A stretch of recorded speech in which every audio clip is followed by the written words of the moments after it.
This meeting is being recorded. Good afternoon. This webinar offers closed captioning. To enable closed captioning, click on the live transcript button on the bottom of your screen and choose your preferred method.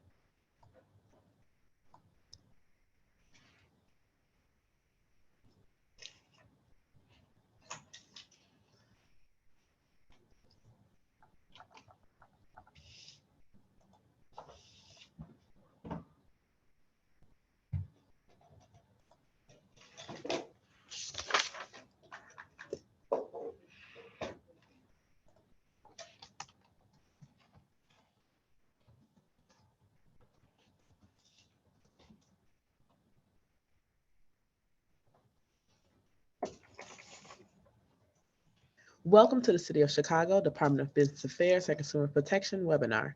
We have adapted our regular business education workshops at City Hall into these webinars until further notice. Please note, any website or email that I mention will be posted in the chat box. For those seeking business license assistance, we strongly encourage the processing of license and permits online. Business license can be applied for or renewed online at chicagobusinessdirect.org, or you can call 312-74-GO-BIZ. If you are a part of the BACP Entrepreneur Certificate Program, you can get credit for joining this webinar by sending an email to bacpoutreach@cityofchicago.org. To learn more about this program, please visit chicago.gov/business education. This webinar is being recorded and will be available at youtube.com/Chicago BACP. We encourage all attendees to ask questions. Please use the chat box, and to send your questions, there will be a Q&A session at the end of this presentation. Please note that the views, information, and opinions expressed during this webinar are solely those of the presenter and does not necessarily represent the office or policies or position of the Department of Business Affairs and Consumer Protection or the City of Chicago. Today's webinar is entitled Small Business Marketing, What to Know, How to Start, and What to Expect, presented by SCORE Chicago. At this time, I will now turn this webinar over to Hannah for us to begin. Thank you so much, Stella and the BACP team. We greatly appreciate our partnership and collaboration with you. Hi, everyone. Thank you so much for joining our Marketing Basics webinar. My name is Hannah Fernandez, and I'm the chapter chair of SCORE Chicago. SCORE has been around as a resource partner of the SBA since 1964, providing free and confidential business mentoring for business owners across the country. So whether you are a new entrepreneur or you've been in business for a long time, our SCORE mentors could help you start, grow, and scale your businesses. And to schedule an appointment with our mentors, go to our website at chicago.score.org. Now I'd like to introduce our presenter. Archul Rami is the founder of a New York and Chicago-based digital marketing company called Rami Consulting Group. He is also the published author of the book Million Dollar Business, which is a book about creating and growing a successful business. Archul, you're on. Anna, thank you so much for the introduction. I'm going to share my screen right here. So today we're going to be talking about marketing basics in general, and whether you're a small business or whether you are an established one. Really, wherever you are on the platform, the internet today and marketing in general lets you take an advantage. So basically, if you are going to find a way to separate yourself using proper marketing, whether that be digital or still traditional methods, you're going to have always an option to come forward and even beat out established businesses in your area. And if you're already established, how do you take it to the next level? So today we're going to be talking about very basic marketing overview, marketing information and strategies, and then we're going to take a dive into more advanced marketing strategies, differentiating between organic strategies, paid marketing, how do you do marketing initiatives that will increase business for the next 3 months, or even you're setting yourself up for the years to come. And then we'll touch on some current and future trends that are going on and how you can make sure that your small business is always on it. A little bit about me. I founded Rami Consulting Group in 2015. We're basically a marketing and a consulting firm. We operate in sort of a fusion where essentially if we're going to provide a marketing service, first we use consultants who have been in the industry. For example, if we're in hospitality, we're going to talk to a few restaurant owners and restaurant marketers, see what they've done, implement it for the brand, and then we initiate a marketing. So because of that, we have quite a lot of knowledge in different industries, which allows us to analyze different trends, different strategies, whether it's B2B or B2C, we can do it. So let's talk about marketing in general. Marketing is basically the process of branding and positioning your business to generate revenue. Uh, Too often, we notice that branding sounded like a buzzword. Everyone talks about you need to have a brand.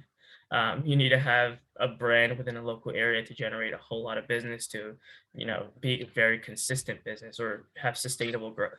But really, either creating a brand takes a whole lot of money, or you need to be like a national firm in order to really have an established brand. So we obviously, as small and medium-sized businesses, hopefully we all get there one day. But right now, as a small business, or if you haven't even started yet, we want to have a good marketing mindset that sets us up for the short term, so that our marketing is getting us clients right now, but also setting up the business to scale. So the key thing to remember is that branding is essentially how you show your business to your customers. So whether that be you want to give yourself a very corporate, we know what we're doing vibe, you want to give it a very playful vibe. One of the things that works very well is like, if you're an accountant or a real estate agent, you want to kind of show yourself, we know the market, we negotiate for you, we really represent you. Or if you're like, an ice cream shop, you want to have that playful brand that, social media people love. And one more thing to really focus on is no matter what kind of marketing you're doing, I really love this quote. It applies to every size company. Every successful company in the future will be a data company. Now, whether you're a restaurant, you're a lawyer, you're an accountant, knowing your data really helps you know what's been working, what's not. With marketing, it's so easy to blow through $1,000 or $500. It's so easy to blow through that you really need to understand what's working and what's not. And the data is the best way to really look at that. So we're kind of going to touch on what are important data types, what to focus on if you're running an ad campaign, and if you want to have someone else run your data, what to look for within that. One more key concept to touch on: marketing and sales are very different things. Marketing in general is just there to generate inbound revenue. Keep in mind, inbound. And then it also has another purpose. That's where your brand will help you convert revenue. A great example would be sort of like a home improvement. If someone ever knocked on your door for like door-to-door sales, and you have the moment to listen, that's actual sales. But when you are whether considering that company and you Google them later on and you see 5-star reviews, you see a good reputation, you see a great website, that's the branding. That's the reputation management. That's where the marketing comes in. And then also what's part of the marketing is if you saw an ad and you converted, that would be marketing. So they're both very important, but marketing will not replace the business owner or the sales team in any way. It will help supply them. It'll help build consistency, because we all know sales is not always very consistent, and a good marketing process always supports the sales work that you do. Just because you have a marketing campaigns going does not mean you can sit back and stop doing the networking, stop doing the word of mouth, stop sponsoring. That cannot stop. This only supports everything that you're doing. So marketing in general, there's two huge buckets, and then there's two buckets within those. There's traditional marketing and digital marketing. Traditional marketing we've all seen in some way or form. It's billboards, yard sign, magazine ads. You get those Valpak mailers in your mail. Those are traditional ads. Email marketing is also a more traditional way since it's been around for so long. And also good old-fashioned PR. If you're a restaurant, getting featured in a publication and top 10 pizza places in Chicago. That's the goal. And while we have traditional marketing, digital is very important as well.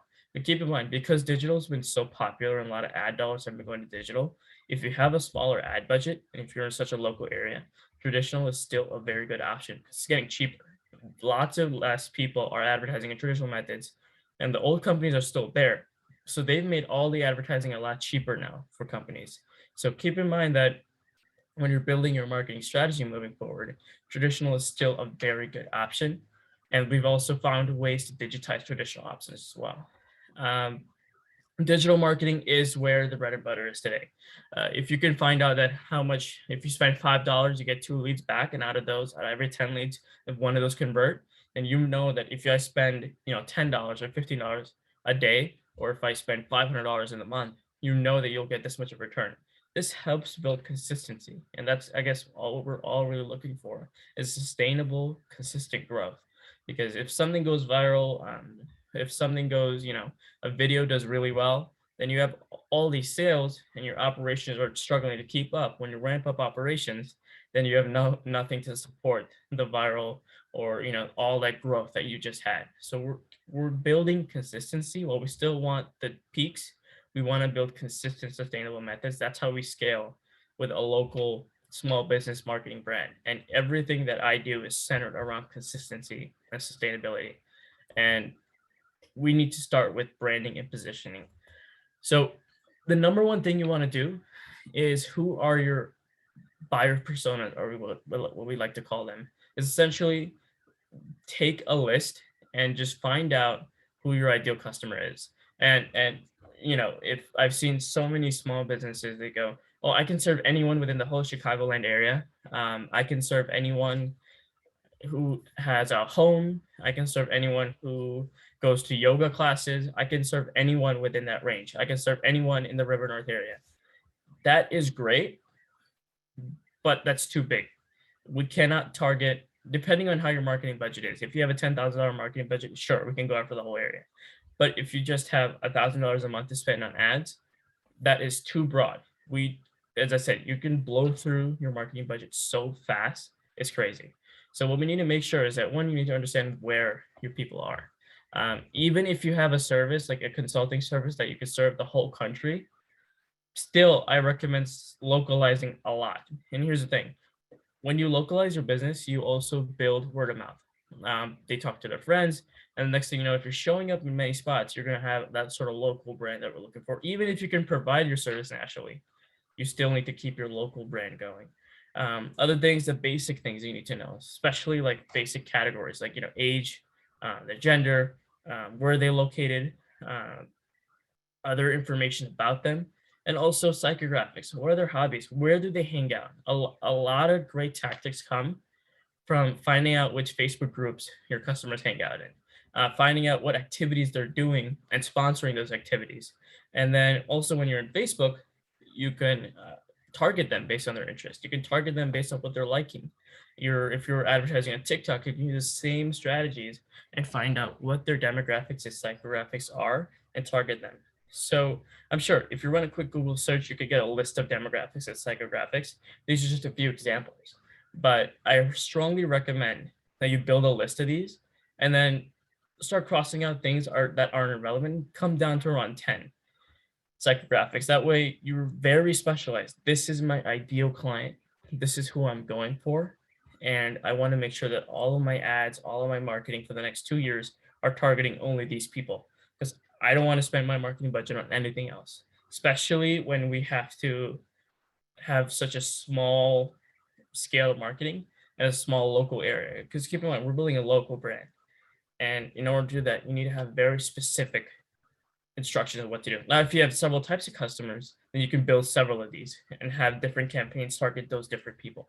For example, one of the things that we do with a restaurant is that we're going to go run some ads for private events, and we're going to run some ads for regular ads, regular, restaurant near me type of ads, and regular Facebook ads for branding. So those are two different approaches. Now, if you're a coach, then you want to have, a corporate ad, and you want to have a regular employee ad. Whatever your demographic is, create multiple of these if you have them.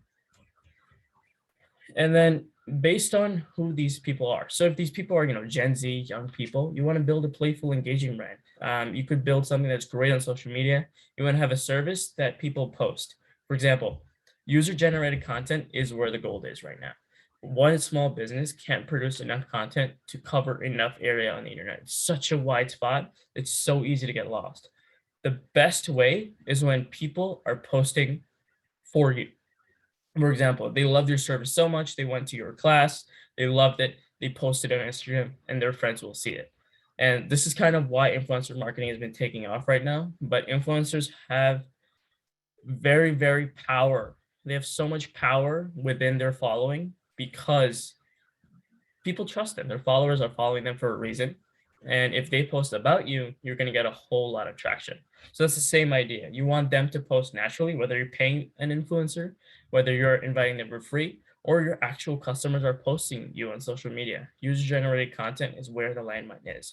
Now, if you're like, a real estate agent, if you are an accountant, you want to have either a corporate brand, which is very professional, we know what we're doing, or you want to also build on that with a little bit of expertise, which is, if you go on our website, we're going to have insights on there. If you read a little bit of A/B testing, if you're an accountant, you can go on our website, on your website, and you would have, are you ready for tax season, and have an article about that.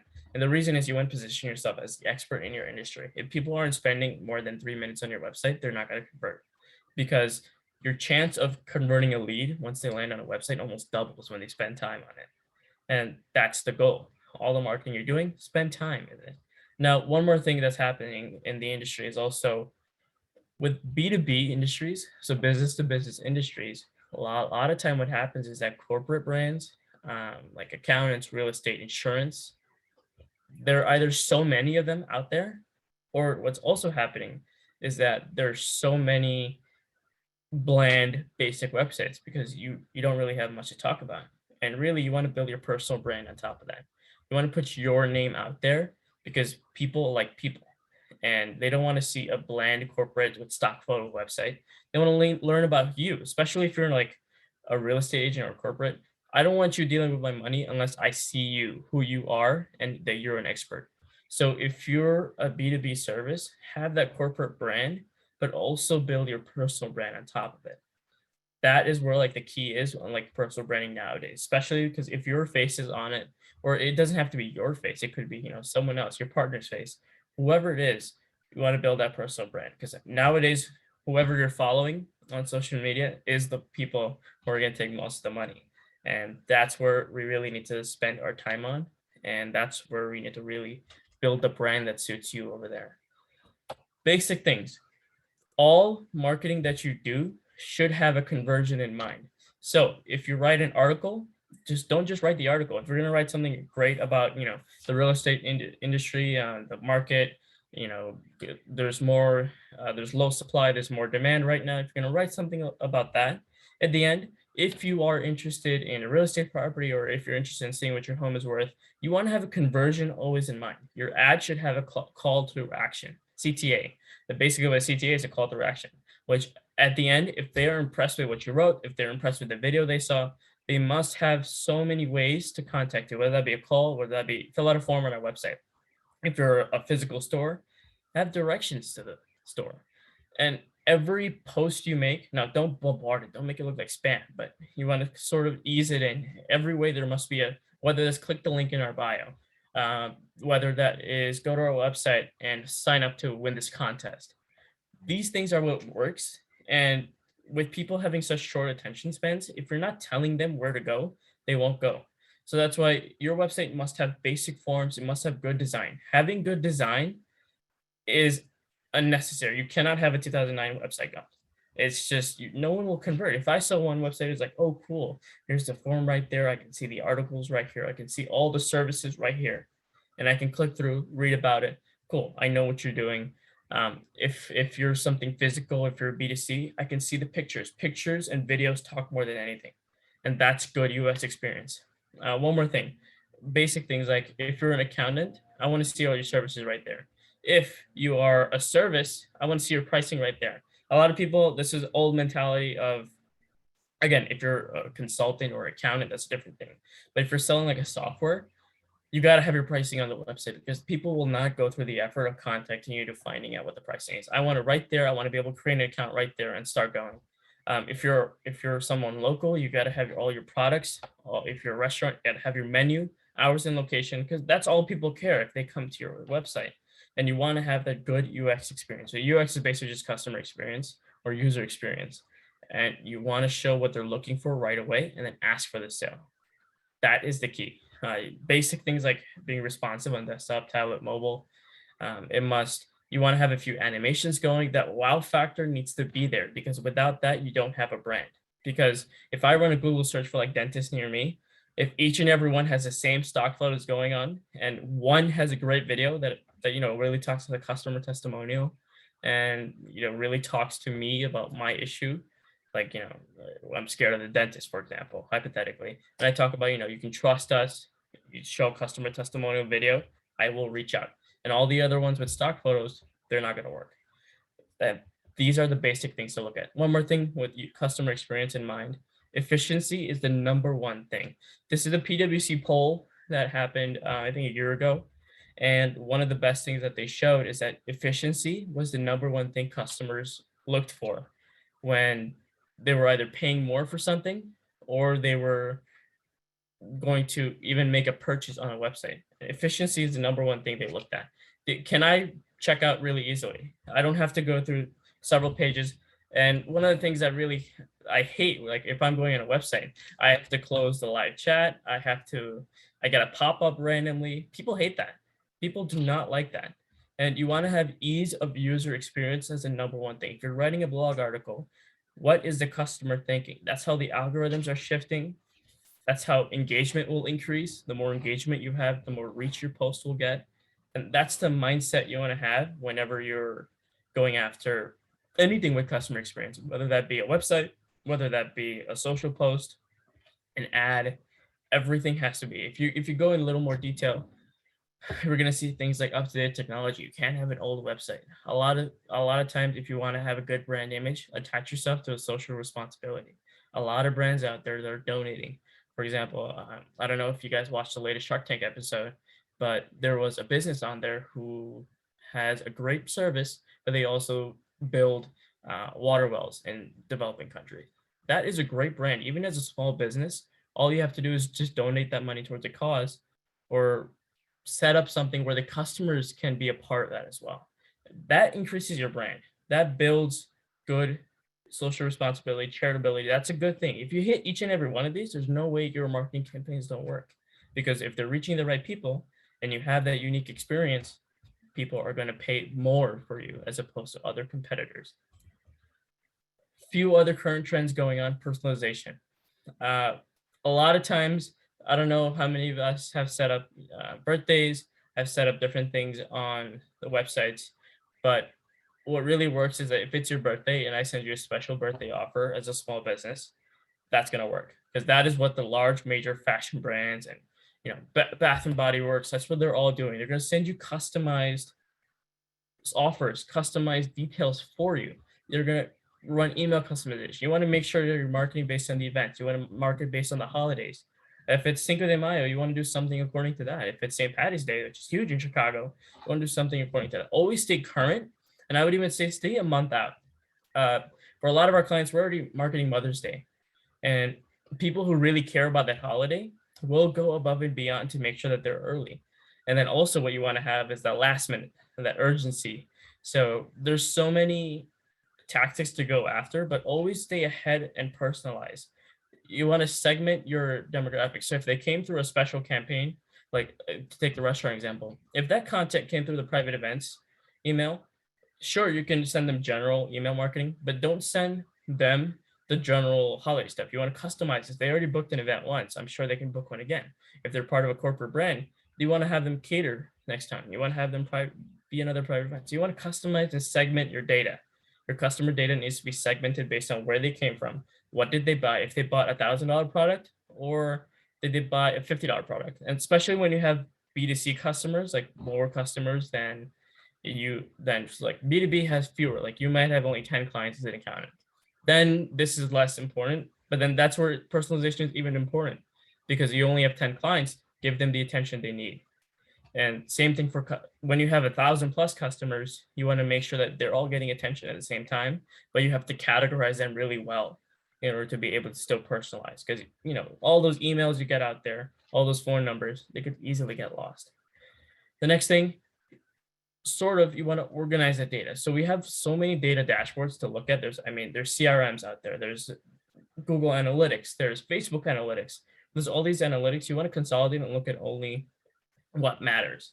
And because of that, you'll be able to retarget people. So if they spend 30 seconds on your website, you can retarget them. Sort of like if you've ever been on a dealership's website and all those car ads kind of follow you, that's kind of what we're going after at the same time. So all that data is important.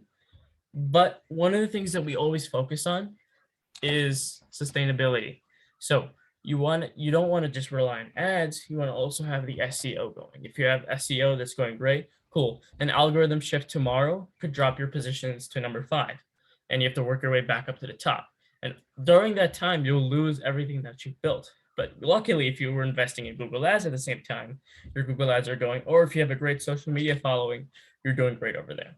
So balancing all of your marketing is where you can build a sustainability as a small business. Because, you know, for us, it's not like we have tons of VC funding, we could run at a loss and grow as much as we can. We have to make sure that we have consistency coming in. And if you're just starting up, test out every channel. You want to look at try out Facebook ads, but don't put all your budget over there. You want to also try out Google ads. You want to try out LinkedIn ads if you're doing corporate. Although LinkedIn ads can be expensive, you want to try out everything and see what works, because your brand may engage somewhere, it may hit somewhere, but it may not hit somewhere else. And if you just try one channel and then give up saying marketing doesn't work, then that won't work. So moving on to digital marketing, there's 2 kinds of digital marketing. There's organic marketing, which is SEO, which is social media and just posting and increasing engagement. Organic marketing is incredibly powerful. Like, instead of like regular advertising reaches people. So there's the second form of advertising, digital advertising in general, like advertising, paid media, Facebook ads, Google ads. You're reaching people when they're not looking for you. What's great with organic marketing, especially SEO on Google and like Bing and other search engines, you are putting yourself in front of people when they're looking for you. That generates a lot of inbound stuff. For example, if you are a local, dentist, I'm not gonna run, does your tooth hurt, when your tooth doesn't hurt. Facebook ads are gonna flop so much. Like, obviously your tooth not hurting at that time. I'm gonna search dentist near me or emergency dentist near me when my tooth is really hurting and I need help. So that's where the SEO kind of helps out. If you're a dentist, there's other things like teeth whitening specials, things like that. But that's where an SEO campaign is working. If you're like e-commerce, that's where you want to invest in both. But I know SEO is associated with so much, like, it's such a spammy topic that so many people are talking about it, that it can seem that, it's very scammy or very spammy. But really, there's a few topics we want to focus on. And that's just basically, you want to start with good content. Back in 2009, if you were running good advertising campaigns, if you were, spamming backlinks to your website, your SEO would be great. But what happened was, after the Panda update, after all these updates, Google realized that content is key. So how does Google recognize what good content is? If they spend more than a minute on your website, how many people leave in the first 10 seconds? If people search something like I searched, why does my front 2 teeth hurt, for example? If I search that and I go on a website and I spend more than a minute over there, that tells Google, all right, we probably got what he's looking for because he spent quite a bit of time. If I search for a lawyer near me, or like personal injury lawyer, Chicago, and I watched a video for a minute and a half, that tells Google that you have strong content because you spent time on it. If I saw a boring website, I'm going to leave right away. So in order to build that strong content, you need to have a strong wow factor, that I like to call it, which is going to be, great colors, great design, but ease of use is what we call it. Where if I'm on mobile, I don't want 7 different things coming onto my screen. I want to have a simple, clean design. Now, especially nowadays, it's so easy to swipe away. Like, I could just swipe away on my phone and back out and go to the next site. And on Instagram or Facebook, if the ad I see is boring, it doesn't catch my attention, just keep on scrolling. Especially if there's people driving on Facebook. That's where ad spend is being completely wasted. Because if they're not catching their attention, they're only looking for their friends are posting, they're just going to keep swiping on. So diversifying with that wow factor is where the key is. A lot of times when you're writing content, people love to like a 7-minute article. That's not where it is. That's not where the most of the clout is right now. Right now, you want to write quick paragraph, bullet points, and other information right then and there. That is where the key is nowadays. The key is not in having 7-minute long articles. Here and there, that might be great. But if you're constantly writing super long articles every other week, that content is not going to perform well for you. The algorithms may love it, but it's just not going to perform very well for you because that content is great. Bullet formats, you want to give the information right away, ask them to convert. Provide value, ask them to convert. That's how the good marketing campaigns are going right now. And also you want to target keywords based on what people are looking for. You have something called buyer's intent, where if I'm going to search for something very specific, for example, if I am a personal injury lawyer, yeah, I can go after personal injury lawyer Chicago, but my goal is going to be to go after, what do I do right after a car accident? What do I do after I get hurt at work? Those things are very important because it'll help you target. If someone's searching for what do I do after a car accident, they likely just went through a car accident. And you want to target those people because they are ready customers. Those are the people you're going after. If you're a service, you want to go after, how do I file my taxes? Now, that's a very big question, but I'm sure it's very specific questions that people are looking for. Those are ready customers. And a lot of people don't spend the detail to target people like that. So if you have great FAQs, if you're writing articles and questions and answers about that, you are targeting people who could potentially not get their answer, and you provide their answer. You provided so much value to them, and you ask them to convert and become a customer, or reach out to us for more information. These are ready people. Everyone goes after the big keywords, everyone goes after all of that, but really the smaller keywords is where most of the business is, because they are ready customers. These are ready people who need your help, and they're searching for questions like this. And you want to keep your demographic in mind, saying, these are their interests, these are the locations we're going after. So associate your question with locations. And that is going to be the key moving forward with SEO in general. And user-generated content sort of builds on this a little bit. For example, if I'm going to search for a specific question, that's going to be, best dessert in Chicago. If I'm going to search for something like that, I would love to see other posts, other articles, and have those Instagram posts be featured. So for example, other bloggers. As your own website, that is a very competitive keyword to be after. Best dessert in Chicago. I bet you everyone is going after a keyword like that. But you want to invite one of those bloggers who are writing those articles, whose articles are ranking really well on Google, and you want to invite them. Here, come try the dessert. And if they're happy with their service, they're going to put you up there. That's another version of PR where we kind of blend the SEO and we blend the PR together. That is where, one, they're linking back to your website. So in SEO, a very technical thing is called a backlink, where one website links to another, then Google thinks it's like a review. If more websites link to another website, it thinks that more websites are linked to it. It's more important. Let's push that website higher. So one, you're getting a backlink from that article. But what you're also doing is that you're getting featured in the top 10. You're getting featured in the top 50, the top 30, whatever that article is. And you're kind of hijacking their own website and you're getting pushed to the top. So that is a very easy way. If you provide a great service, it's a very easy way to be able to go after these, high profile keywords as a small business, because we don't have tons of budgets. If you have a $10,000 budget, even that's not enough sometimes for high profile keywords that, major corporations are going after. But really, as a small business, we take more detail. We spend more time behind each of our customers. So we want to go after keywords like that. And what we also want to do is, I just talked about short form content. If I'm thinking of going to a dentist for like an implant, I'm going to search how much do dental implants cost. And if I am in Des Plaines, Illinois, a dentist in Des Plaines, Illinois should be ranking up there. And I bet you only a few dentists are ranking up there. The others are just happen to be there because they have the most relevant content. So if you spend your time on keywords like that, that is where the land grab is right now. Obviously, within the next 5 years, there'll be enough content to cover that. And then we have to move on to even more specific or different queries from there. What we also want to do is, when you write things, keep in mind that you have EAT guidelines. So EAT stands for, EAT in general is earnest, authoritativeness, and trustworthiness. These are the 3 things that we go after. And this is basically from a Google database that they have. Google, Facebook, Instagram, they all have this database. We all complain that, Facebook, Instagram, they start censoring content if they doesn't match the database. But for truly marketing purposes, Google has a database where, they have basic dental implant guidelines.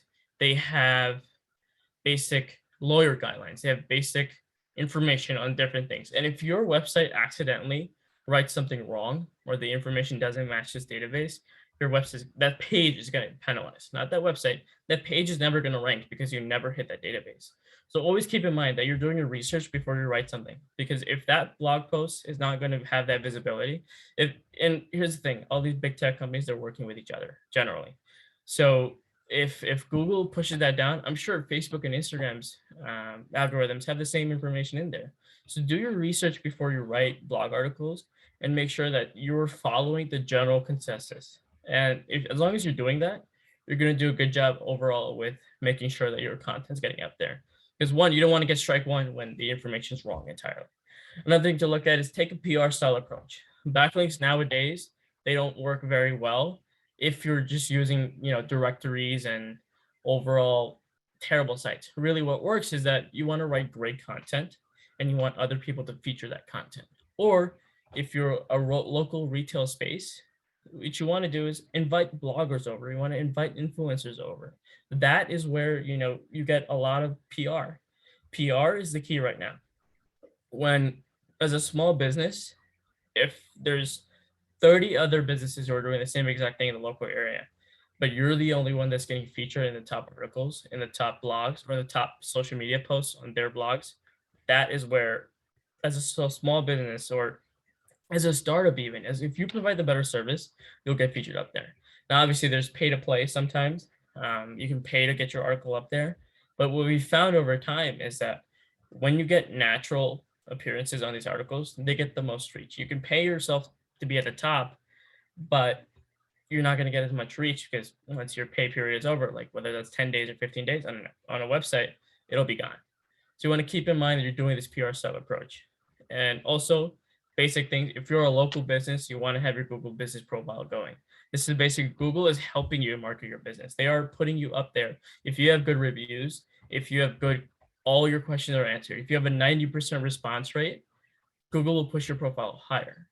And you want to make sure that you're doing that. So Google business profile, you want to build your Yelp page, but in some cases you want to stay away from Yelp. You want to build your TripAdvisor page. You want to build, if you're a lawyer, you want to build your Avo page. Everything you want to make sure that you're doing everything to make sure that you're being shown in the most places possible. You can build these citations and they help you a lot moving forward. One of the other things, short video content is where everyone performs better. You can turn these short videos into TikToks. You can turn these into Instagram Reels. You can put them on your website and people will watch them. You can turn this into Facebook ads. For example, whether you're B2B, you're a coach, whatever you're doing, and take a small question that we just talked about, like, how much does something cost? How does the process go?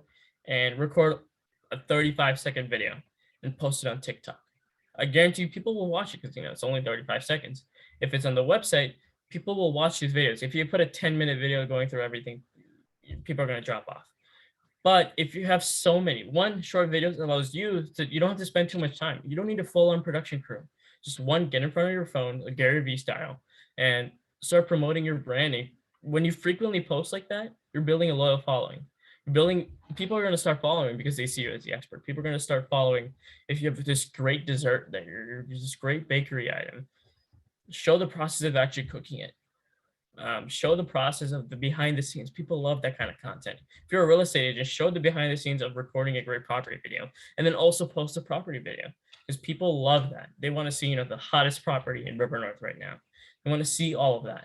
And short video content is where it is right now. And the great thing is you could turn them into advertising campaigns as well, because that's where the real key is right now. You want to have good advertising, but you want the loyal following because there's enough people out there that you can take a good chunk of the following, a good chunk of internet space and build that slow brand. But keep in mind, SEO, video marketing, all of that in general will not bring you business in the next 3 months. It's sort of like an exponential graph where as you start posting more often, as you write more content, all of algorithms will recognize you as a more prominent brand in the local area.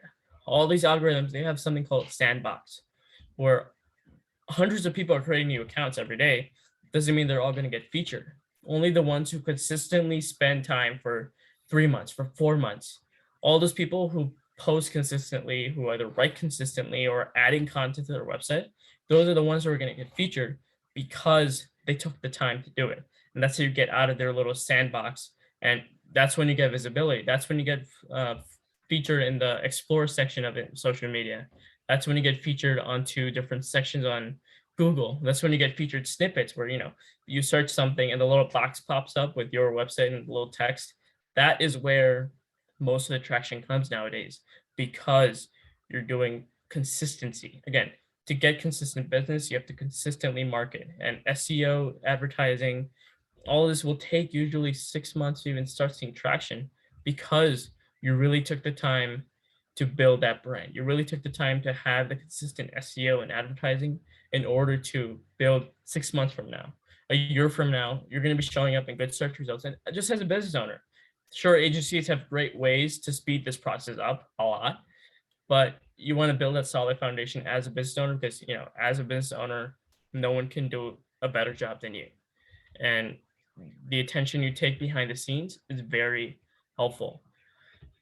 Building a brand is very capital intensive. So if you're not looking for other marketing channels, like you don't have $1,000 to put into Facebook ads, look at the local mailers. Literally print out yard signs and put them up in strategic spots, because traditional advertising still works and less people are spending time on it. And when you're doing all those strategies, remember, you want to have, usually as a guideline right now we use is 80-20. 20% of your advertising needs to go to traditional marketing, no matter what type of business you are, whether that be sponsoring an event, whether that be having a local mailer sent out, because you don't want to lose that business. For example, if I'm an HVAC business and I sent out a mailer to the local Schaumburg area, and it went through Valpak, and most people ended up seeing, Archul's HVAC business. But I also am doing a good job in SEO and advertising. So the next time I once saw Archul's HVAC business, next time, 3 months later, I actually need an HVAC because the winter's coming. I want to get my heater checked out. I go online and Google the HVAC business near me, or heating and cooling company near me, and I see Archul's HVAC business. Again, I show up in the ad section. I show up in the Google business section. I show up in the SEO section. Most customers will make the association, oh yeah, I saw these in the mail the other day.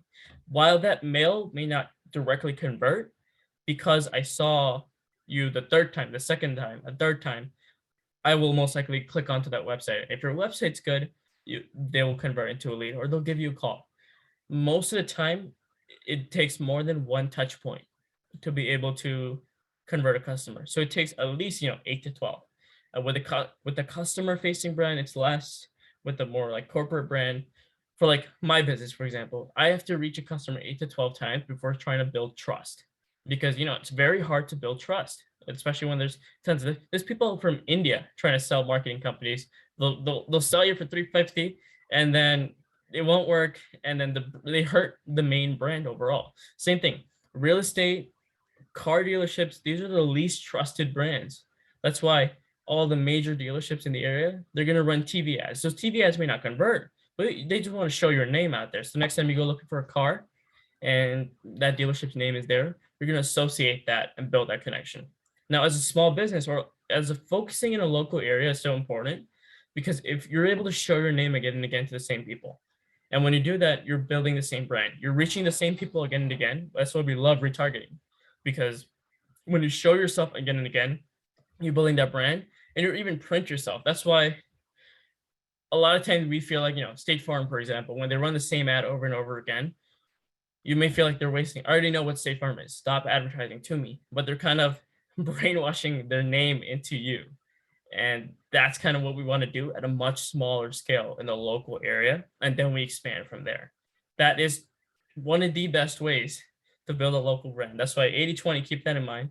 Now, for home improvement businesses, that number changes. For coaches, that number changes, but that's usually what we want to go with. There's also different ways to have local digital billboards. So I don't know if you've seen some of the billboards around Chicago with the changing screens. You could even invest in that and put a little money towards that just to get your brand up there. That's a great way. Like some of those shows are like 30 cents each time they show your billboard. Like those are great ways to diversify your marketing channel just to build a brand. Because keep in mind, we're building for the next 6 months and we're building for the next year and a half with proper marketing. And that's what we're going after with SEO and traditional media in general. Now, paid marketing, that's how, if you want an impact next week, paid marketing is the best way to go after it. There's so many ways to go after paid marketing. There's Facebook ads, Instagram ads, there's YouTube ads. You can pay yourself to be in certain magazines. You can do text ads because you're obviously paying per text in some platforms. You can run TikTok advertising. You can boost posts. There's so many ways to run ads in general that these paid ads are basically, again, money talks. So if you're running $1,000 ad spend and you're giving it to Facebook, Facebook will do everything they can to put you at the top. What's been more effective lately is Instagram and TikTok. So if you pay TikTok or Instagram, they will do everything they can to show you as much as possible for cheapest rate possible. Because if their best interest is also in mind, so they have your best interest in mind, because if your ad performs well, you'll more likely spend more money with them. So they will put yourself, as long as you do the right targeting, because Facebook doesn't know your business, TikTok doesn't know your business. So that's where the buyer persona comes in mind. If you target the right people, that ad will most likely convert. And that's what we want to go after in general, because ads do work. They just have to target them properly. And if you target the right people, if the ad or the landing page isn't great, then it won't work. So paid media is the best way. Like right now, you can make an impact like next week and start bringing in leads, but it needs to be done correctly, or you can blow through so much money so fast that it'll kind of like dry out your whole ad spend. So you want to be very careful going forward. So paid advertising in general is priced in two ways. There's impressions and there's clicks. So social media ads in general are with impressions. Basically, if they show your ad to 1,000 people, it costs $1. With Google or like search engines, it's more of, if one person clicks on it, it could be whatever the market rate is. So Google has this great auction and like bidding way where like if you're bidding for like a main keyword, then a lot of people are trying to advertise for it. So the algorithm's kind of auctioning off. So like there's some keywords who can go for $40 per click, and there's some keywords who can go for 50 cents per click. Like the lower end, usually $1.50 is where it's at, but that's how kind of Google sets it up. And there's also different ways to reduce that cost, because always you want to lower the cost per customer acquisition. As a small business, or if you're a new business, you want to keep in mind that's what everyone is talking about. You want to find a way to acquire a customer for the cheapest price possible. And if you find a good advertising method that works for you and you can acquire a customer while staying under your margin, that is probably the best way you can build that brand. And the best way that, if I pour in more money into this channel, it will generate more dollars for me. That's how we want to build. That's a great way to bootstrap, a great way to grow, and a great way to build consistency with advertising in general. So I want to touch on key metrics that we want to look at. Data is key, because I just talked about cost per customer acquisition. How do we calculate that? How do you calculate your click-through rate? Because if you're running this ad, you're showing to 1,000 people, but people aren't clicking, then most likely your ad isn't performing well. So key things to look: impressions is the number of times your ad is shown. So in Facebook, if you have 1,000 impressions, 1,000 people have seen that ad. Sometimes if they scroll up and down and see it multiple times, that might count as impression, depends on the platform. But it does not matter whether they clicked. If they saw the ad, that's an impression. If it's clicks, how many times did people click onto your ad? Very complicated. If they clicked onto your ad, it counts as a one click. Sometimes, a lot of times what we have is that competitors are clicking on our ads, and there are different softwares that we can use, like ClickSeize. It's a great software that we use with our ads to prevent customers from doing it. But if you're putting like $500 towards ads, you don't want to spend on ClickSeize. Google has a good algorithm to detect people clicking again and again as well. Usually, if they're clicking multiple times, those clicks won't count. Another key things to look at: click-through rate. If you show your ad to 1,000 people and 100 people click on it, that's a 10% click-through rate. That many percent of people are clicking onto your ad. A conversion rate is out of that 100 people that came to your website, how many ended up actually filling out a form on your website, or how many ended up actually giving you a call. So that is a conversion. And you can either compare that to the number of clicks that came on, or you can compare that to a number of people that actually saw your ad. So it's sort of like a funnel that we want to look at, is where, the biggest funnel is the impressions, and then you have clicks, and then you have conversions, and then you have cost per conversion, which is really a great metric. So there's cost per clicks, cost per conversion. So basically, if the cost for you to have someone fill out a form on your website was $12 and your margins are $100, that's good. That means you have the potential to make $82 if you close that business. So you want to look at cost per conversion being how much money do you have to spend in order to get a lead? That is basically a cost per conversion. These are very important metrics that we're going to look at, and then we're going to compare that later on with equations, a couple of equations that I have to calculate how much ad spend you should start with.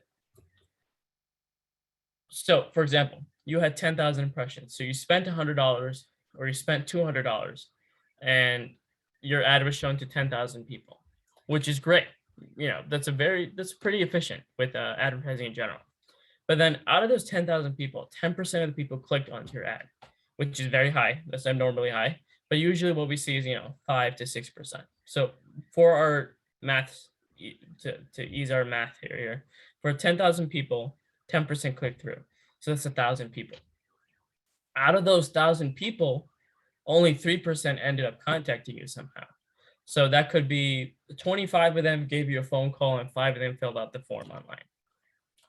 These are pretty high numbers, but this gives you a sort of calculation. So if you run the ads for 2 months and you experiment and do a good job and you find out that your click-through rate is 10% and your conversion rate is 3%.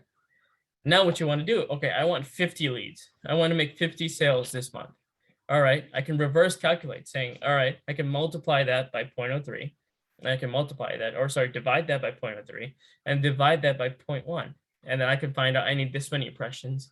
I need to spend this much on ads. So you can kind of reverse engineer all the data that you've collected over several months to find out how you can achieve your next month's goal, how you can achieve the month's goal after that. This is lean advertising. This is not advertising where we're just focusing on impressions. You want to find out which campaigns performed well, which campaigns didn't perform well, and you want to go after them following these methods. And you want to calculate how much does it cost to capture a lead, and then reverse engineer that, saying, all right, if I spend this much more money, here's how much more I will get. Is it worth it for you to spend that much on ads? Like, are your margins high enough? And if that's a whole different issue, that's a whole operations issue that you have to increase your prices in order to afford ads. So you want to go through this back and forth A/B testing where you're running a campaign, finding out how much it costs, how efficient is it, and you want to go back and keep testing again until you find the sweet spot. Once you find it, you already have a log for this. You want to basically write down different taxes that you ran, if you changed something on the website and you run the same campaign again, you might get better conversions. If you put a video on the website, we've seen conversion increase as much as 10%. So you really want to make sure that you're trying different things. Remember, variation is the answer to advertising. You want to have different tactics, and it's like sort of how the science experiments are run. You have the placebo and then you have the actual medicine. So you want to run basic ads to find out a base level number, and then you want to start changing things and see where it improved, where it didn't improve, and compare that to your placebo to find out, all right, these things are good for my brand, these things aren't. Do more of those and you'll get better numbers and you'll get more sales. So within advertising, whatever platform you're using, these two equations are very important. And you want to use this to find out how much reach you want to have, and then compare that to based on what your market price is. Because I would love to give exact numbers, but here's the thing: within every industry, within different platforms, your ad spend changes. So on Facebook, what might happen with $300, it would take $500 to do with TikTok ads, and vice versa. You never know based on your brand, your platform, and your targeting sometimes. So you want to have all this in mind. Just an example. Here's a client of ours. One of the things that we want to focus on is actual impressions. So right here is impressions. That is how much it took. So we spent $9,000 on this campaign over the course of a year on this particular campaign. This is an example. I usually would not keep a campaign on for, let's just hypothetically, this week we spent $9,000 on this campaign. And with this brought us 542,000 impressions. And we had the forms on Facebook, so that cost $6.95 per lead. So that tells me is that if I spend more money on this ad every $7 I spend, I will get a form fill out. Now that's good because if I need, let's say, 700 leads this time, then all I would do is 700 times 7, and that's how much I would need to spend next month in order to get this many leads. Same thing over here. A lot of times, so what we done over here is $16 for a solar client. That's great, even though it's not as good as this because our margins are, let's say, $120. It's still, we can still afford to run this ad, but over time, what we want to see is that this ad is obviously performing way better. That's why we're spending a lot more money on this one, almost 10,000 versus the 700 over here. And that's the goal. Over time, you want to figure out how much does it cost and how much are you getting for each one, because that is the key. Now, there's also several factors. Sometimes if the lead costs a lot more, but also at the same time, the quality of the leads are better, then you may want to still go with that. But that's why no one can give this special answer for you. You need to do the experimentation and find out for yourself where is the better leads coming in. That's what you got to track. You got to have all this data being collected saying, all right, during this week, I ran this ad. Then the week after that, I ran this campaign. This one costs a lot more, but I got better quality leads over here. So let's still keep spending money and let's shut this one down. Same thing. We're going to create new campaigns. Okay, these are getting expensive. That's fine, but we're still spending on this one. So we have one consistent campaign right here. We have the one consistent campaign. We have this one's still performing well. This one's performing quality leads. That's cool. We never stop those, but we still keep creating new ones because who knows, we might find a good equation or a good variation that runs for $4, even better than that one. So this is what we need to constantly look at when you're running ads. You need to experiment and you want to start spending. If you have, $1,000 ad budget, create 4 campaigns and run them at $5 a day and see what comes out of that. And then the ones that perform well, keep those, up them to $10 a day and shut down the other ones. And then create 2 new ones. See what performs well, shut down the ones that don't, and create new ones. So it's a constant roller coaster, but over the course of 2 months, you'll figure out exactly what works for you. And then all you have to do is just keep spending more money because they're performing well for you. So that's kind of the roller coaster you want to look at. Never just make one big campaign and put all your budget in there. That's putting way too many of your eggs in one basket and they will not perform well. Always spread out and diversify your ad budget as much as possible. You want to spend this on Facebook. You want to run some ads on Instagram. You want to run some ads on different platforms. That is the key that we want to have when we're running these ads. A/B testing, that's the official term for the advertising that we're looking at. You want to A/B test. So you run 2 campaigns, B perform better than A, that's cool. Let's shut down A, let's create C and D. Out of B, C, and D, if B actually stopped performing well and C and D are performing better, then let's shut down B. And then out of E, F, if D is performing worse, let's shut that down. And that's how you want to do it. Different things you can change. Sometimes sign up performs better than learn more, or buy now performs worse than learn more. So those are little things you can test. You can test whether a video works well. You can test whether an image works well on your landing page. You can test whether if you have bullet points on your ad, the physical text on your ad, you test whether that performs well, or you can test whether one sentence works well. And eventually you'll find good combinations that work. Now, obviously, the reason people go after agencies is because they've got experience with what works and what doesn't work. But you do not need an agency to perform well. You're advertising, you just need to experiment. You're sure it'll cost a little bit more money over time since you're doing all this experimenting, but everyone has your best interest in mind. Facebook wants your ads to perform well because you'll eventually spend more money with them if they're performing well. Same thing with TikTok, same thing with Instagram. All your advertising will perform better over time. So what you want to keep on doing is make sure that your ads perform well and you're experimenting. It's like never get comfortable with the ads. So if this is performing well, I'm sure there's someone out there running a better, more efficient campaign. And who knows, maybe you think of a better strategy that works that no one else is doing. For example, if you have a local business, run a different video campaign that no one else has ran until now, or attach yourself to a cause. Those might perform better. You always want to keep having different variations. You want to produce new content. And then one more thing, sometimes the best ads that perform well are timed for the holidays. Remember I talked about personalizing a little bit? If you have July 4th coming up, spend some time around that. If you have Halloween coming up, obviously it's common sense to verify, create campaigns, but you want to go the full mile. Sometimes doing something radical, like even if it's not on brand, that might be the best performing ad you've ever had. You want to make sure that you're constantly experimenting. That is the key to finding what works and what doesn't work over time. Sometimes you don't have to reinvent the wheel.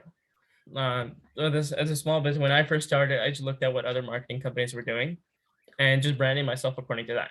Over the course of 6 years, I found out what brand works for me, and that this is how I need to position myself. This is who I am, and this is how I can do it. But when you're first starting out, you don't have to reinvent the wheel.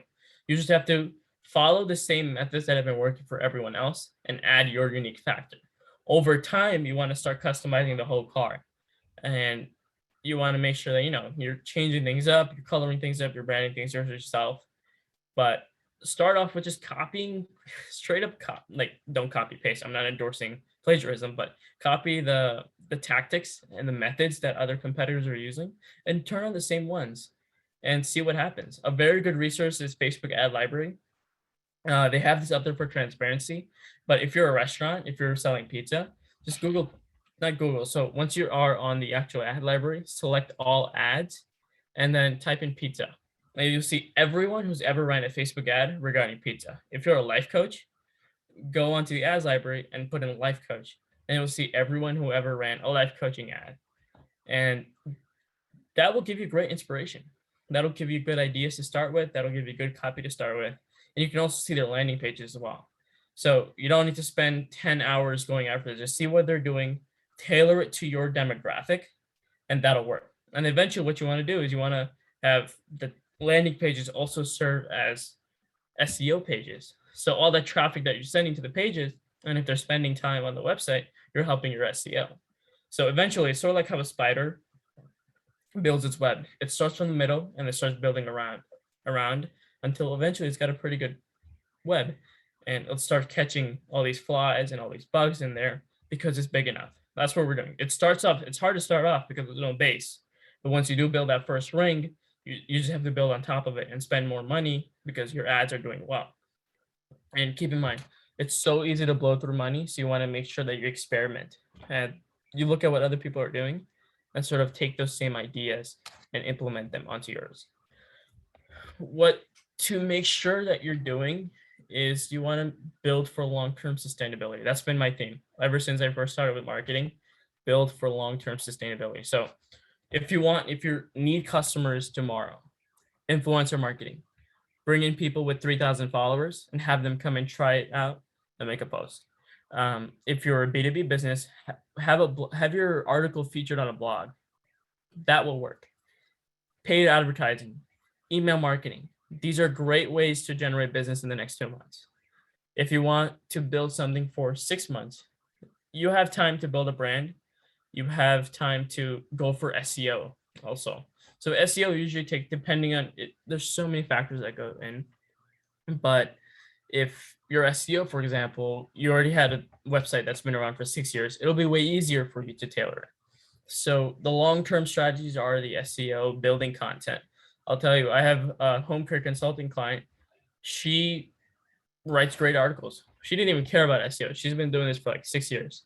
And when she writes articles every week, and because of how good the content is, she'll think of, okay, if one of my clients was to open a home care agency, I'm going to probably think, how much does it cost to write a home care agency? And she's been naturally doing this without even thinking about it.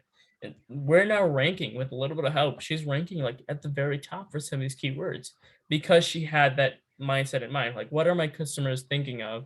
And let me write an article according to that. And like 3 paragraphs does the job. So that is a long-term strategy that you want to go after with marketing a small business. But you also want to go after like influencer marketing, email campaigns, getting featured on different profiles.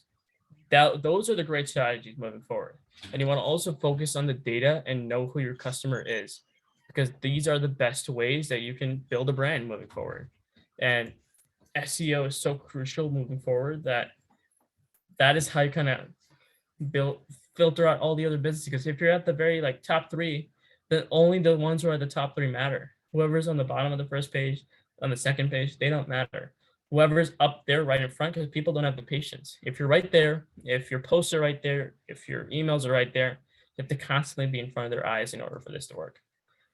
One last point I want to touch on is, should you hire a marketing firm? Now, a marketing firm is great for building campaigns.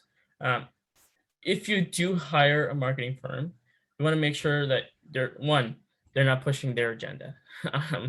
A lot of times you'll hear a lot of marketing firms, if they build a website, they're going to transfer domain to our hosting server, which sometimes it's necessary. Sometimes they're just trying to get control of all your domains. So when you cancel with them, it's going to be a little bit harder. Another thing to make sure is there are a lot of companies who are internationally based using 2009 strategies, which may work for a few months, but don't sacrifice your marketing, your 6 years, your 5-year marketing plan for short-term gains. It's basically, patience is key here. If you're just going to have them blast your website with a whole bunch of, fake links and terrible spammy content, you'll rank well for a while, but eventually Google's going to penalize your website. And once that happens, it takes several years to fight. And you're going to end up spending more money, or you're going to have to scratch the whole website and build a new one. Facebook bans are the same thing. Sometimes if you break like employment laws several times, they will ban your whole Facebook account. And they do not care, because there's tens of thousands of accounts on there. And they legitimately do not care. And Google, Facebook, they have no service as well.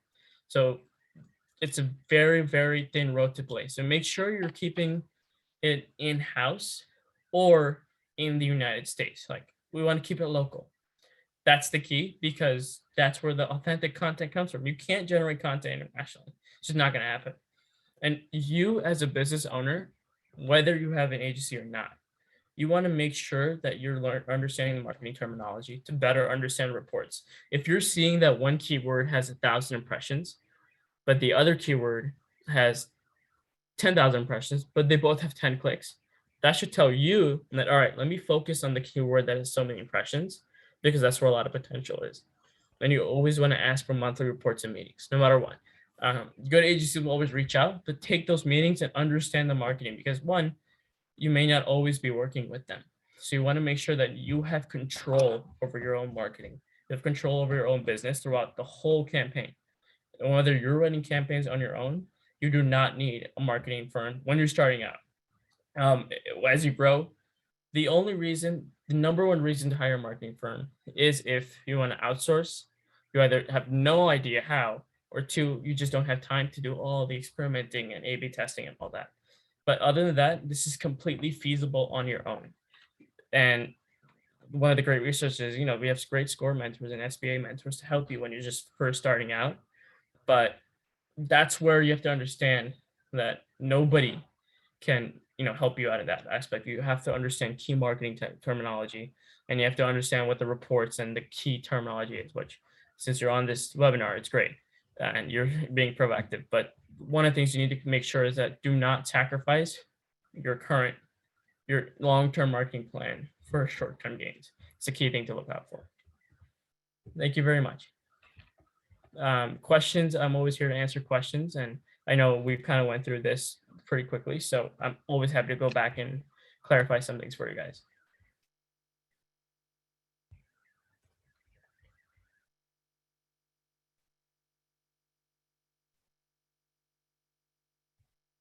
All right.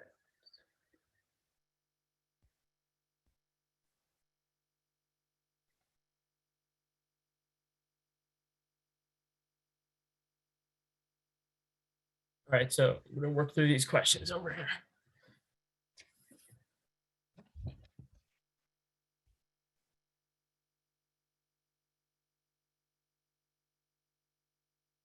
Okay, so someone over here asked, I have a property preservation company and my primary customers will be banks and government agencies.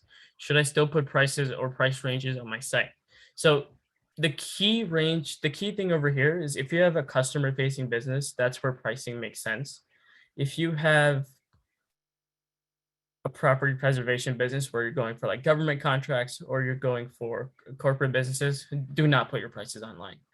Because one, you'll be bound to it. And who knows, if you get a larger contract, you won't be able to charge accordingly. And also, if you do want to, it's all about how you brand yourself there.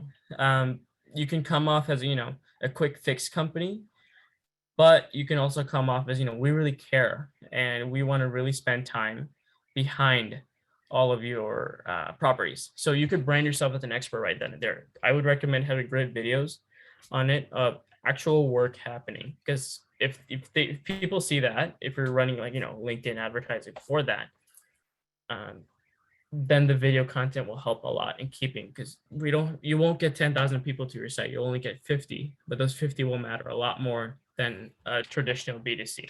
So I would not recommend putting prices on there.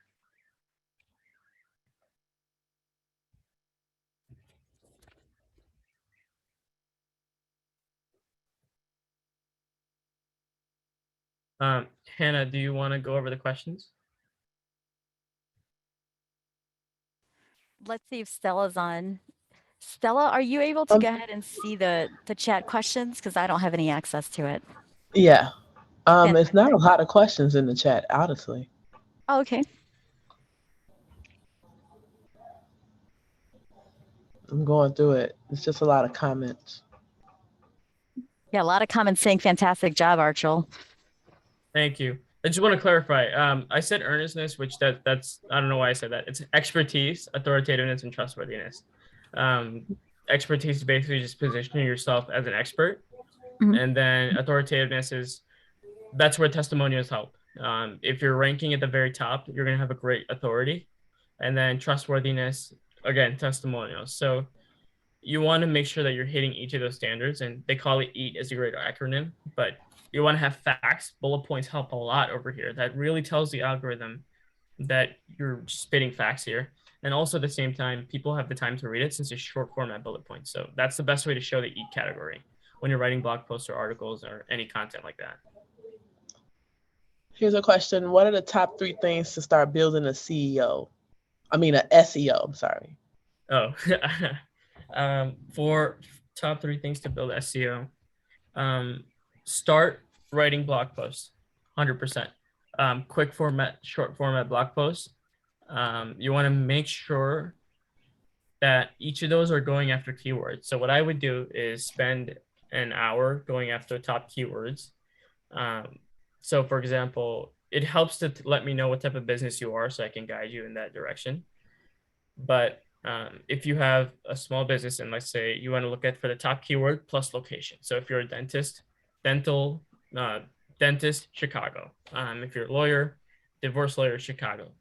That's what you want to go after. You also want to compile a list of a couple of questions that customers ask you, and then write articles according to that. And then what I will also do, number 2, would be make sure it's technically optimized. So have the keywords throughout the whole website.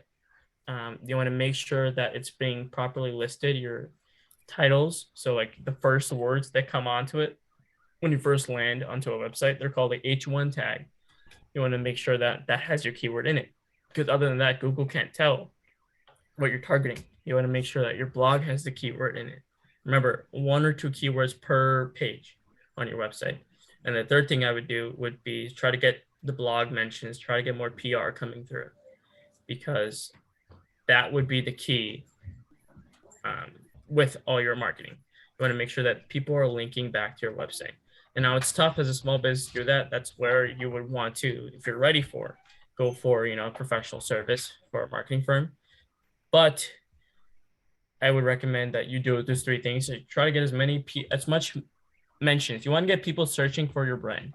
As long as you're doing that, you're doing the right thing in general. And then that's a good start for SEO. How do I get my business on Google profile?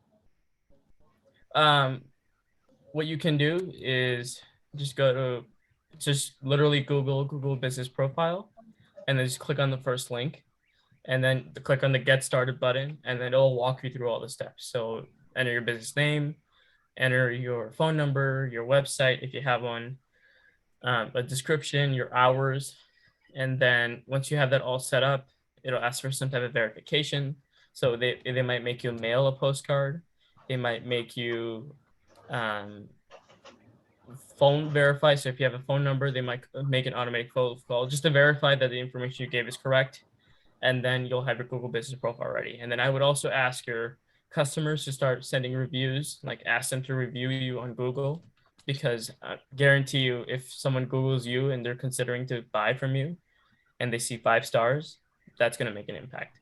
Or if you have a product, then I would make sure that you have good reviews on the profiles, like on Amazon or whatever site you're going on. What's the best way to reach out to influencers? Yeah, so the best way, it really depends on what type of business you have. If you're on your own, what I would do is literally just get on your phone, search for, like, if you're looking for influencers in Chicago, then go on Instagram and search for Chicago and then see who the top people in the top categories are. And then reach out to them saying, hey, if you're like a medical spa, then here's a free facial. Could you want to come in and check out the space? Don't ask for a post in exchange. It's kind of like the code. Like, if you're offering something free, they'll make a post for you or put there on a story and things like that. That's a great way to reach out to influencers. Also, influencer marketing firms, they have all the contacts in the area. Like PR firms have all the news contacts, same way. They have great influencers as well. So you can kind of do it manually. Just find the top people on social media and reach out to them. Just DM them saying, hey, check out the space or check out our service, and here's something free just for you to have it. Move out the way. Open a new storefront, but Google Maps shows the old business. How do I fix that? So I would reach out to the previous business owner to get access to that business profile, and mark it as permanently closed. That's the number one thing to do. So Google kind of stops showing it, and then just create your own profile on top of it at the same address. It'll take a week or so, but over time, the permanently closed business will go away, and you can have it deleted in 60 days. That's probably the best way. It'll take some time, like a week or so, but eventually Google will recognize this business is gone and your new business is here.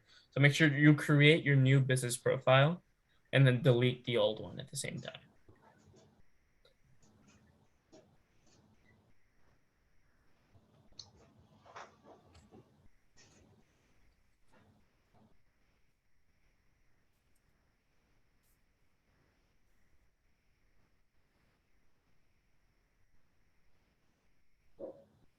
There's also a few questions in the Q&A section. Yeah, but the questions keep popping up in the chat. I just make sure I got everything. Yeah. Do you have any thoughts on where? Oh, it's jumping around. Do you have any thoughts on where to find funding for a small business, not a startup?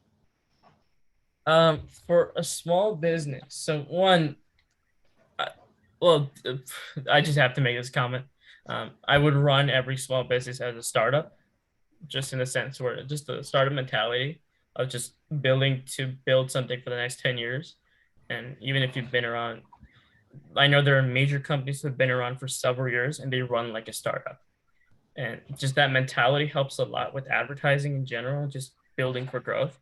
But for a small business, I know Score and SBA have lots of resources for funding, correct? Like the BACP in general and Score too. Mm-hmm. Yeah, there's that. We're actually going to go ahead and create a specific webinar just for funding. So definitely go ahead and book a mentoring session with your mentor, and then he or she will be able to go ahead and direct you more specifically for those resources.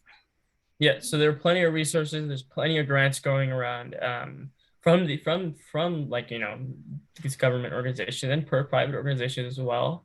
But sometimes if you're looking for funding, I would start with $100 and bootstrap from there. Because especially if you're doing very good experimenting, start with a few campaigns at $5 a day and just find out what works and kind of experiment the data. So eventually, as you grow, you can sort of start at $7, $10 per day as you perform better. So I really, really recommend, just experimenting in that aspect. And even without funding, just scrape together some money and start with that. Do we as a small business need the professional service of a marketing firm, or can we do this by ourselves? It really depends. So depends on what stage you are at.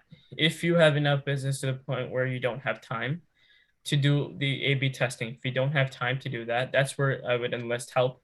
If you do have, 2-3 hours in your day to reach out to influencers, if you do have 2-3 hours in your day to do the A/B testing, then at that point, this is all feasible on your own, and you won't need a marketing firm. Only you need a marketing firm is time is your biggest constraint, and if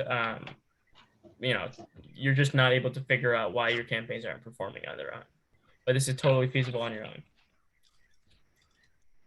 Is there restrictions on where you market and how? Where you market, as in like where I market, or like what kind of business? Yeah, it wasn't clear.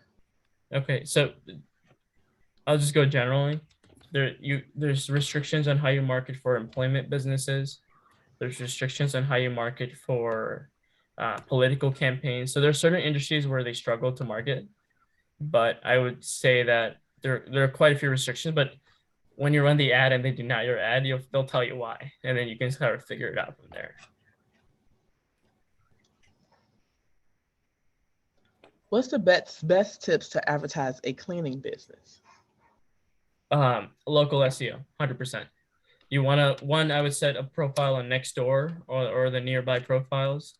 I would run a whole lot of Google ads, and I would also invest in Google My Business, because I'm sure people, especially after COVID, less and less people are going to word of mouth nowadays, and most people are just Googling the service. So people will search, cleaning service near me. I would also advertise on, if you're doing commercial, advertise when people Google Cintas, Google, run ads on their name. It's called competitor geofencing. It's a more advanced technique, but those are the techniques that work really well. I would also start building 3 tips to hire a cleaner, or how much does hiring a cleaner cost? And then I would post that, and then 100% set up a Google business profile. 100%. Google will do some part of the marketing for you if you do that, because they will give you discovery searches, build reviews on that profile. That will be your number 1 asset as a local business, if you're just starting up, especially. Can you repeat the name of your business again? It's Rami Consulting Group. My last name, Consulting Group. If you want to, there's some good insights on the website as well. So if you guys want to just, free insights, I write quite a bit about A/B testing articles and things like that. So if you guys do want to check it out, go on to the insights section and you can read a few articles about that as well. And I know our SCORE websites have good webinars as well. So if you're looking for more resources, 100% we should check those out.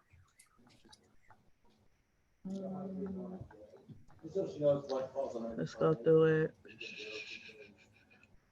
As a beginning real estate investor, I don't have properties and require leads. Do you recommend any lead pages?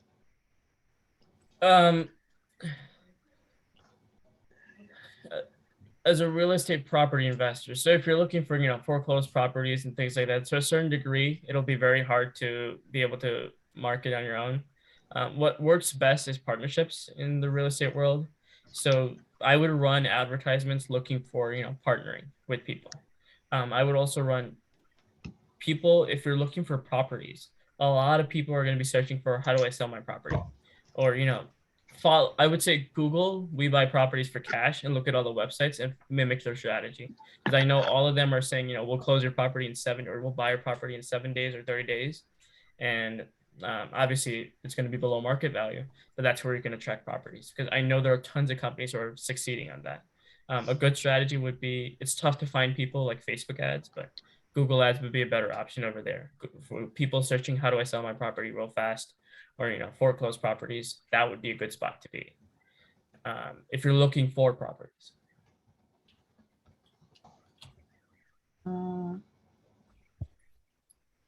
I think you had this question before. They just have different businesses.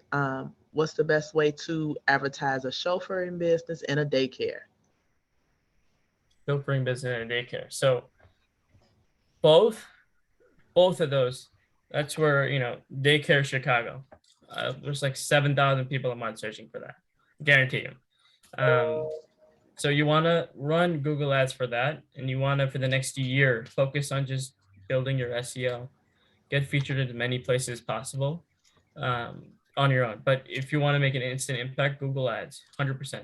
Now, one more thing with daycare, so like a daycare business, I know you should engage on your own with Facebook groups. Go on Nextdoor, on sites like Nextdoor, and also Facebook groups, because find out where the moms hang out, and that's a good way for you to advertise your daycare. So what I would do is to go on Facebook, and I don't know how you're able to target efficiently. Like, I don't know what your specific skill set is, but I would find a way to target more moms and products who are associated with them, and especially newborns. I think that's a very good way to go after, well, not complete newborns, but like during that toddler phase is the perfect spot to go after. So find a few products that people are buying during that toddler phase, and then advertise to people who are showing interest in that. I think that'll be a good way on a Facebook strategy. And then also Google Ads for daycare near me. I think that's a great strategy to go after. Okay, we have time for one more question.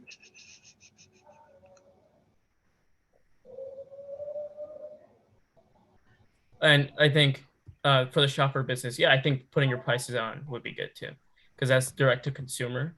I feel that you'll get more conversions of people who are ready to buy. I mean, if you have the time, then don't. But I know a lot of people are just going to call you asking for prices.